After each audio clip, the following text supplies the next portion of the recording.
The Victory League is here.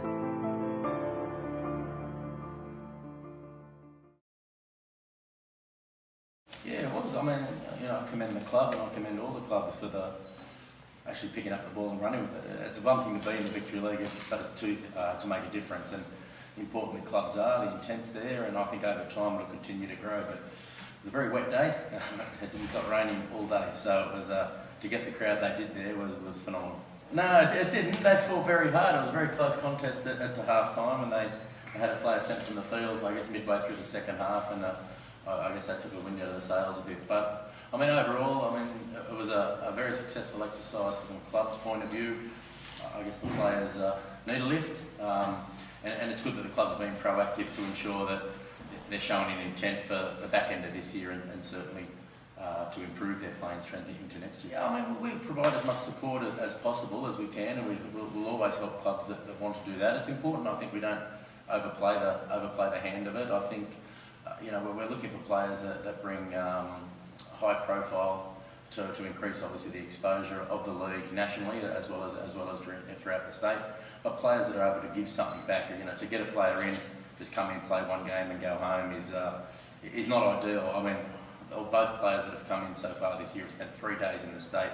They've conducted junior clinics, they've been involved in sportsmen's nights, and they've given the whole club and the community a boost. So I guess that's the idea of it, rather than just having a player come in on a day and go out. They need to leave a legacy, and that's what they hope to do throughout the club and their community.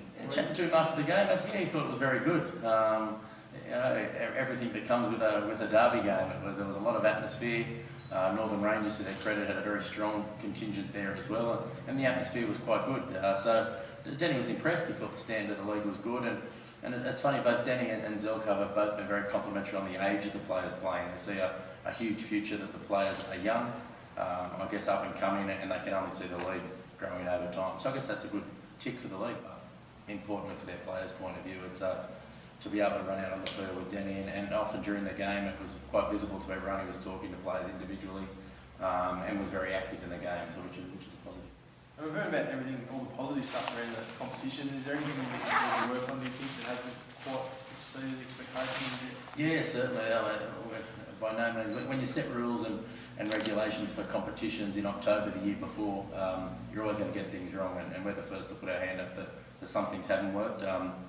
We're assessing at the moment with club presidents the club structure and the underpinning structures of the leagues underneath that. We feel as though, in a small state, to have 10, 12 games kicking off at 2 o'clock on a Saturday afternoon is really competing against our own product, and probably the way the structures lend itself to that at the moment. So we want to try and make the Victory League games a little bit more standalone in key media times, because I guess the media exposure has been something that's just been phenomenal. We want to continue to do that and ensure that our games work with guidelines to ensure that it's on the news that night. But certainly the structures and underpinning structures around that need some tweaking, and it's not totally wrong, but certainly need some tweaking that will benefit the sport. I guess the other main playing conditions are some of the ease around which players play within the squad. It's at the moment with the squad, players are quite tired. There's been some issues with promoting youth within that talent, which hasn't been covered. So they're things that we'll look at. We're putting some recommendations to the board around that, and hope to tie that up before the end of this playing season. Yeah, it's in any one comp, the ideal scenario is to have a minimal gap between first and last. Doesn't always happen. Importantly, City are weaker at the moment, and they're having a poor season on field, but off field they're going well. They're upbeat, and certainly know things have to change for next year, and are doing things to do that at the moment. South Hobart, they're 12 points clear, but probably Matt will tell you better than me. They haven't had it all their own way in games that they've played. A number of games have won out in the final few minutes of games, and it's a credit to them and their training regime and the fitness of the players, and I guess what Kenny does. But while they're 12 points ahead on the ladder, I don't think anyone can suggest that they're winning games by astronomical margins. We saw on the weekend they played the second last team, the Hockey Knights, and won 1-0, which by all reports was a very, very tight game. So I think the standard on the field is good. I just think that some of the other teams probably need to learn to win in those final minutes, or win the key moments of the matches, like South seem to be doing at the moment. But all things turn around. I think what they've experienced at the moment is they've got a very young club, and they've got they don't have older players that are experienced. And you got to remember, within their league last year, they were sort of mid-table finish. So I guess they were starting from a lower base than perhaps Northern Rangers were in terms of their strength of their squad. So they know they need to attract some players in, but they're very comfortable in the junior players that they have there. They have in excess of 400 junior players playing at their club, directly linked into their pathway. So again, if you look at a bit of long-term security there, you're going to have these players coming in who are getting better coaching than perhaps what they were 4 or 5 years ago. So we hope that they're going to be able to produce very good local talent, but they certainly need to bring in some more experienced players. Overwhelmingly, the support of the clubs has been excellent. We've done a mid-season review of clubs, which has included finance, and they're all in very sound financial positions, which is good, and most reporting exceeding what they had thought financially through crowds, exposure and sponsorship and people through the gate. So that's important. We're working very closely with clubs, and importantly, they've been open with us, which is, we don't want any surprises. We want to be able to work with clubs, and if we know early enough, we can work together to help them on that. Yeah, definitely.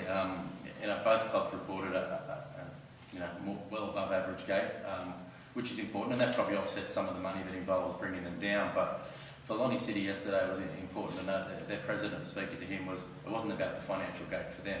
It was about giving something back to the players that have toiled away all year and struggled for success. But this gives them a much-needed boost towards the end of the year. The result didn't go their way, but certainly it was 1-0 with 20 minutes to go. So it was a competitive, tough game.